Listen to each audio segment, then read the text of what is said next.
Hello and welcome to scrapbookingstation.com. This year we're starting the card making off large. So I've got larger card designs. There's actually two designs made these for cards. I'm doing birthday, but you can vary them depending on your stamp set and your needs. Also got a little blip about envelopes. So I can put the camera over my shoulder and we'll get started. The first design I'm going to talk to is this trio thank you card, which I just released yesterday. So while the base you can't make two, there's still a lot of elements on here that are easier to make two cards at once than just making a single, even in the larger size. So this is a 5.5 by 4 1/4. Now we're going to increase the card size to 6.5 by 5 inches closed.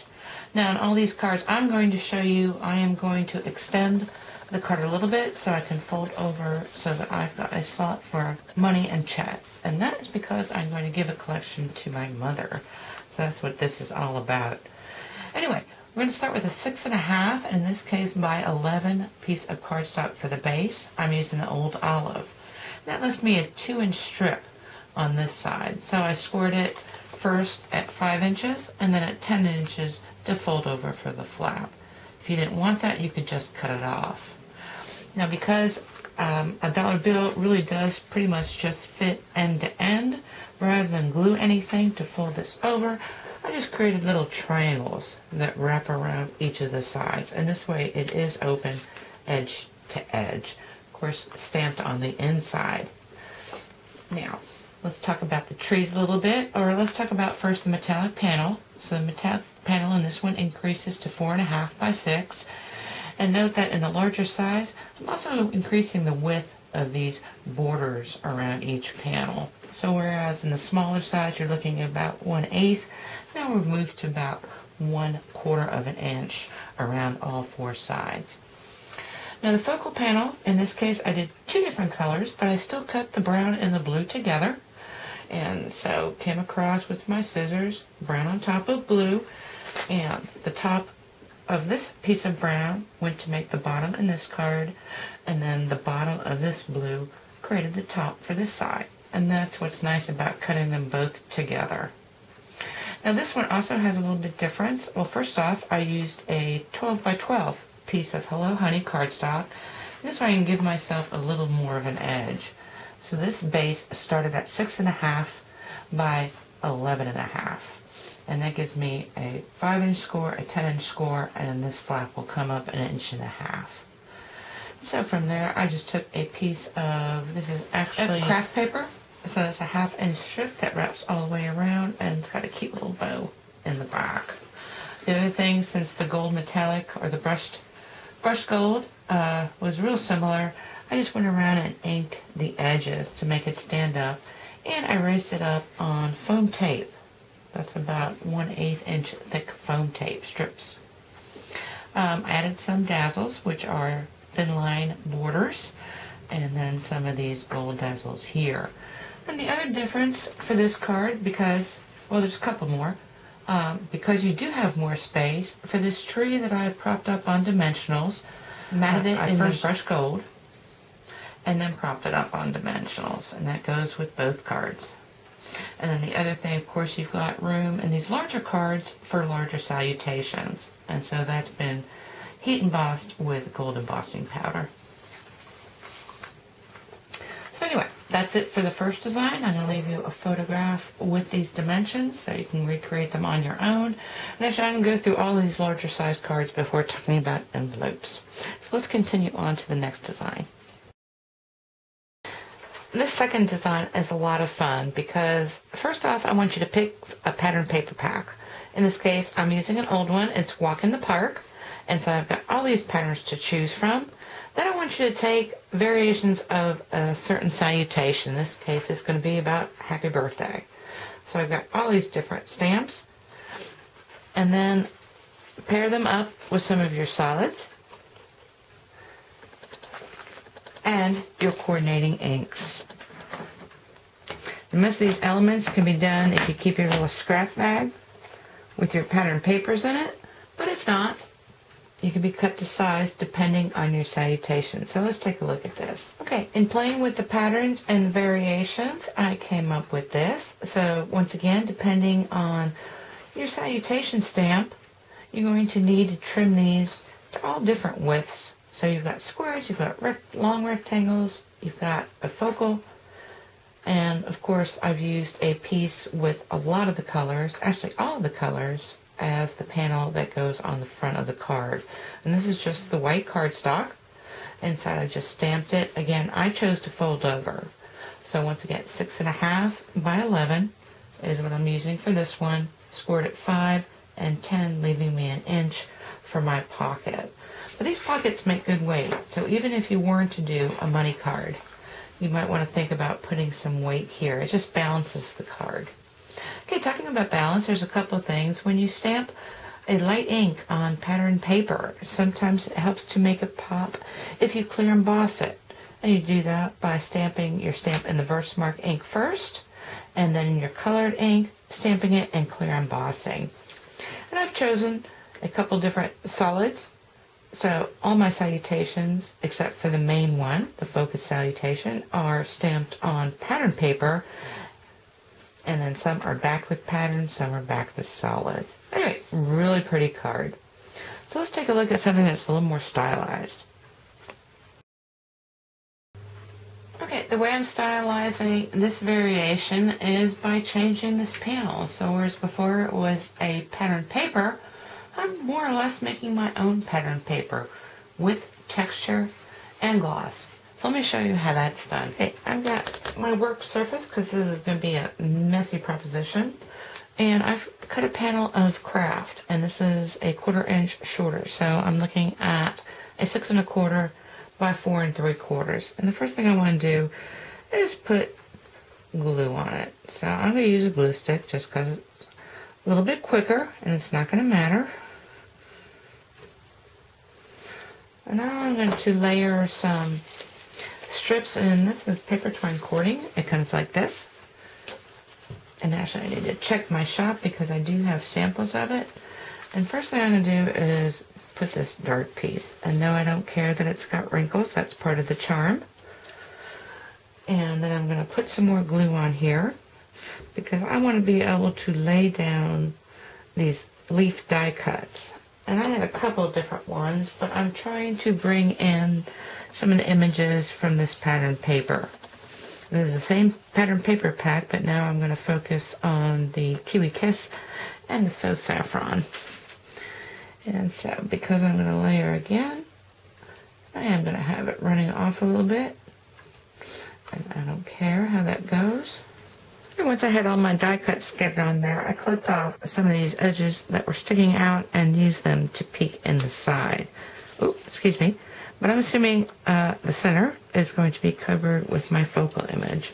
Now I'm going to take my green and yellow strips and layer those across the card front. And you can see where those leaves are just showing a bit of an image. And if I need to add more glue, I will. But I want to go end to end on the card, which I'm going to trim once everything dries. Okay, my last step is to take some Mod Podge. But if you have some sort of spray sealer, you can use that as well. And I'm going to get it all over the top of this. And that's going to make sure everything sticks. This paper twine cording is going to get really super thin. And once I get done with that, I'm going to let it dry, trim it up, and be back with the finished panel. Okay, when that dries, it's got a really nice sheen to it, and you can see the layers of colors, and you can also see those leaves kind of ghosted. So ghosted images coming out of that. You might have to take some of these edges and put some glue down, make sure they're secure. I also started with stamping, and if you're going to stamp on Mod Podge, you want to use StazOn or Surfaces ink. And while that was drying, I decided on the inside, I was going to make a little charm for my ribbon. And this is just done on 2 different pattern papers. I inked and clear embossed the chocolate chip, colored it in, and then put some crystal effects on there. And if you want to see how a little more details about that, check out the video doing more with crystal effects because it's really cool. It's got a lot of shine to it and a lot of dimension. Once you get the panel done, you can kind of figure out your salutations as far as the ink colors and the patterns you're going to use, and then what you're going to mat, what you're not going to mat. So I'm going to place those on my card front and be back. Okay, since there was so much going on with the background, every one of these pattern papers, this was actually a pattern paper behind here. It was clear embossed.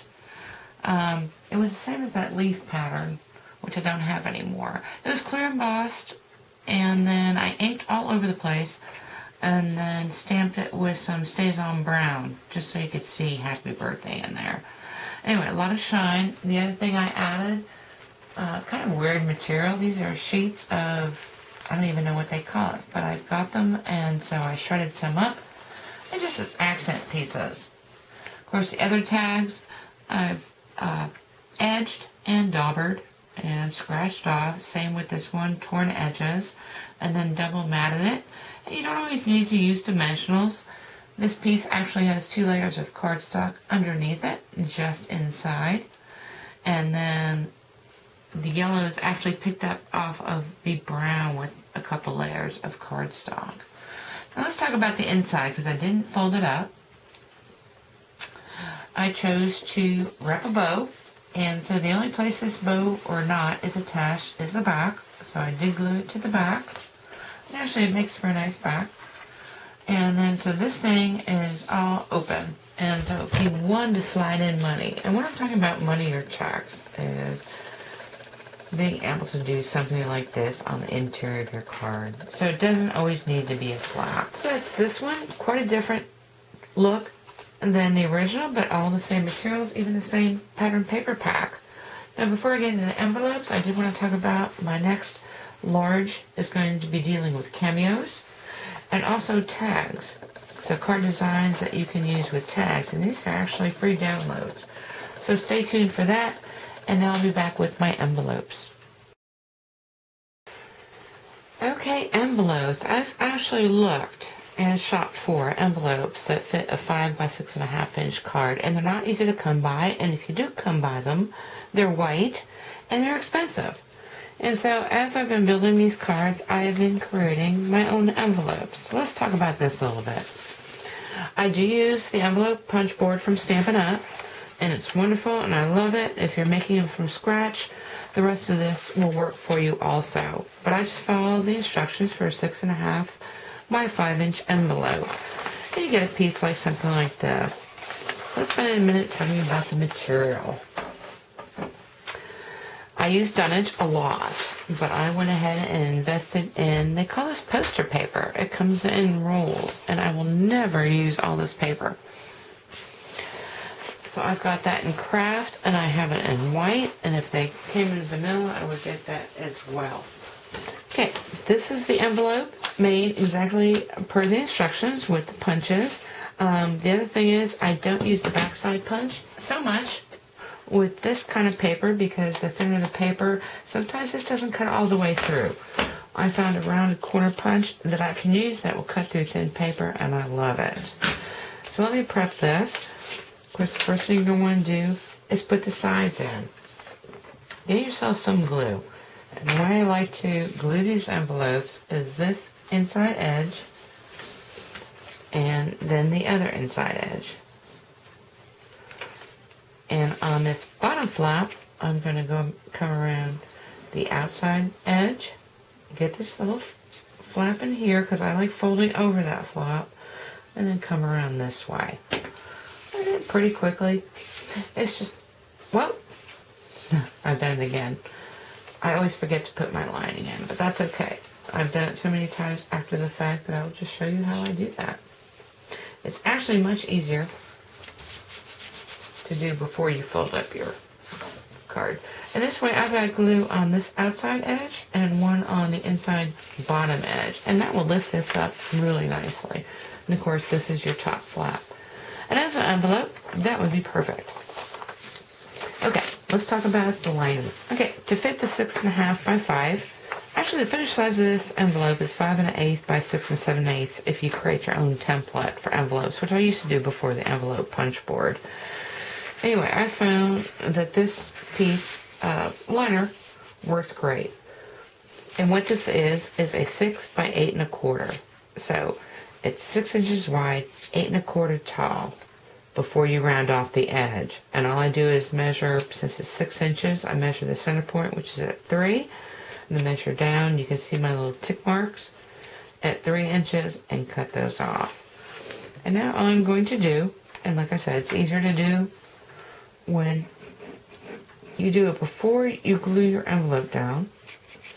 But I find a coordinating piece of computer paper, and that's light.